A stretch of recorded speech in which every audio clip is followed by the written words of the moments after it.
And I was going with Michael. We'd been going for 2 years. And he was the love of my life, you know. Is this your husband? Yes, Michael. Michael Francis O'Connor. It's a good Jewish name. No. So, yeah, a leprechaun, yeah.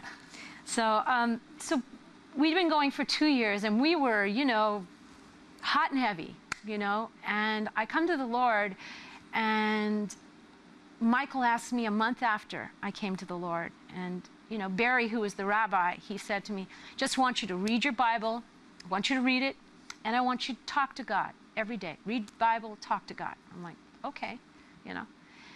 So, I mean, it wasn't, you know, an explosion in me. It was just kind of like, well, okay, I mean this, but we'll see what happens. So the next thing that happened was Mike asked me to marry him, which I'd been waiting for, and I really wanted. But then I had this little check in me because Mike was running from God. He just, no, thank you. No, thank you. And no, thank you. You know? To be sure. To be sure, yes. Yes, well, he's a good Irish Catholic. You know, he came from that, you know. He was very turned off. So, so did you meet him in a bar? No, I met him in a songwriting class. We were both writing songs. And we actually were attracted to each other's songs, to the lyrics, so. But, so Mike says, so I realized I had to say something to Michael when he asked me to marry him. So I said, okay, well, I just want you to know, I'm kind of serious about this. And I was very, you know, said, this is not a hobby, and you really need to think about this. Okay, you need to think about Jesus. You need to think about whether or not, you know. So he wrestled with that for 2 years and then came to faith. But it was really hard. So we had a bumpy ride. And all of my walk with the Lord has been a kind of bumpy ride with God because, you know, my face was, I have a scar on my face from childhood, and I had trouble seeing myself the way God saw me, you know, and so there was shame and just an inability to let God help me see myself the way He sees me. Sometimes when we're so desperately broken, we have trouble seeing ourselves the way that God sees us. And if we're willing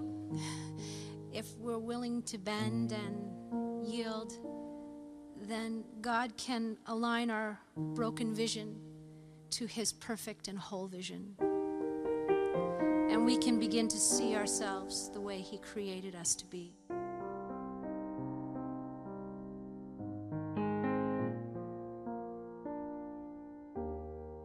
Nobody ever told you you're beautiful.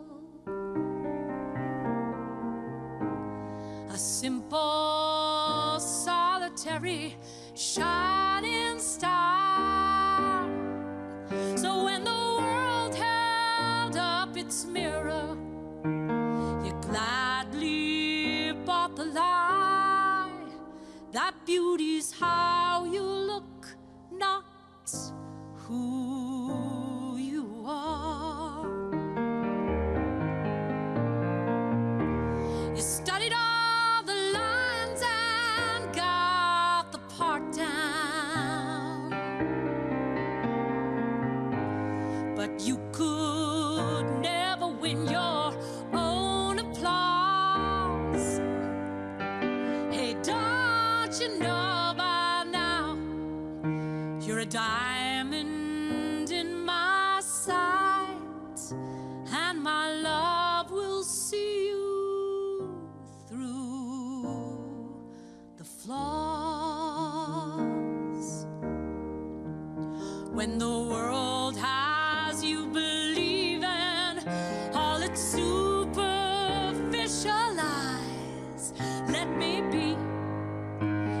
be your eyes.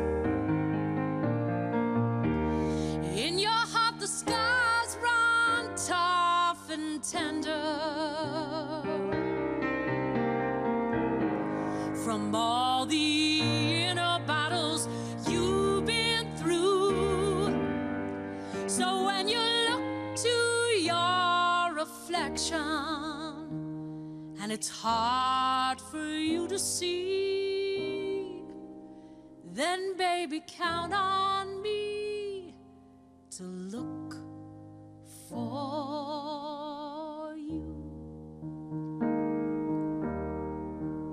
When the world has you believing all its superficial lies, let me be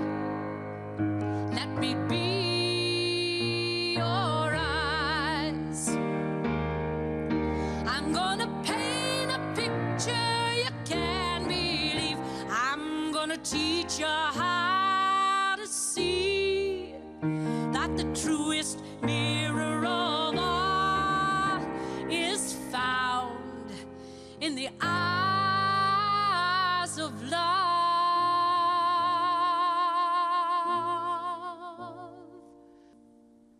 So when the world has you believing all its superficial lies, let me be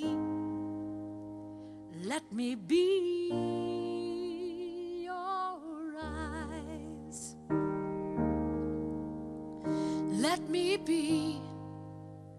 Let me be your eyes.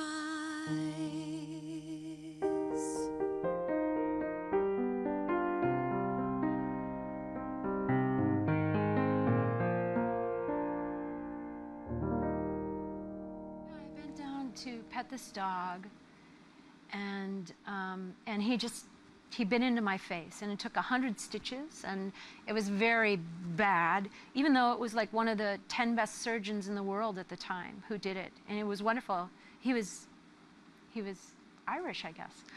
So Michael Flynn. So he did this wonderful job, and he sewed my face back together, and my mom was in awe of it, you know. But the first time I saw it, I hadn't seen my face. I didn't know what came into the hospital. I only knew that now my face didn't look like my face. I didn't know what my face was, you know. And when they took the stitches off, it was ugly.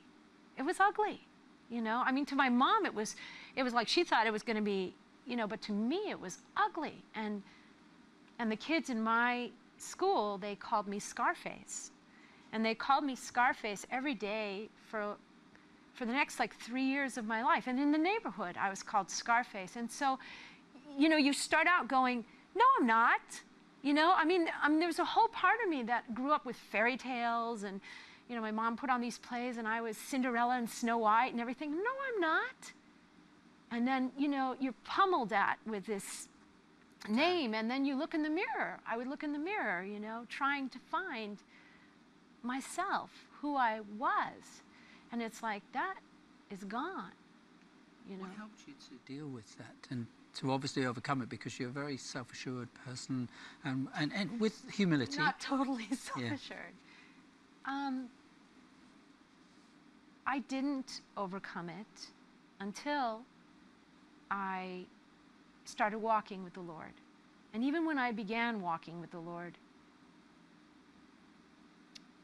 I fought with it. I fought with what he was showing me. You know, he says that we're fearfully and wonderfully made. He says that his children are beloved, that we're chosen. Not like I knew chosen. Chosen was everybody flips a coin and the person loses, they get you.